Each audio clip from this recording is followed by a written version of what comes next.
রাত্রি যেমন তার অন্ধকারকে সরিয়ে নিয়ে ভোরের নতুন প্রভাকে আবার নতুন উষার লগ্নে আমন্ত্রণ জানায়, তেমনি মানুষের জীবনেও দুঃখ আর সুখের পর্যায়ক্রম।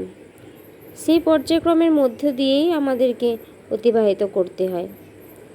জীবনে নতুন নতুন গল্প আর নতুন নতুন ছবি তৈরি হবে, অ্যাডভেঞ্চারাস যেটা বলে, সেটা সবার জীবনে হয়তো হয় না।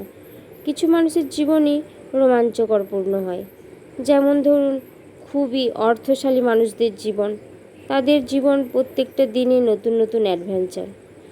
আর যারা সব থেকে নিচে আছে তাদের জীবন, মধ্যবিত্তকারের জীবনে অ্যাডভেঞ্চার বলতে শুধু ওইটুকুই, 2 বেলা খাবার কিভাবে জুটবে আর পরের দিনের খাবার কিভাবে আসবে, এর মাঝেই জীবনটা কেটে যায়। মধ্যবিত্তদের জীবন নিয়ে ভাববার সময় এই পৃথিবীর কারণ নেই, সরকার বলুন, ভগবান বলুন, কারোর নেই।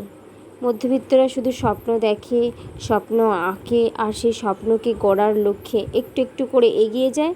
যখন সে স্বপ্নের কাছে পৌঁছাবে, তখন জীবনের সমস্ত বেলাই হয়তো শেষ হয়ে যায়। এইটুকু নিয়েই তাদের বাঁচা, ওঠা আর পড়া। হয়তো এটাই আমাদের জীবনের নিয়ম, আর এটাই জীবনের আমাদের নীতি। সাকসেসফুল অনেক মানুষদেরকেই সাকসেস নিয়ে অনেক রকমের জ্ঞান দিতে শুনি রোজ রোজ, আর আনসাকসেসফুল মানুষদের কাছে সেই জ্ঞানটা বিষের মতোই লাগে হয়তো।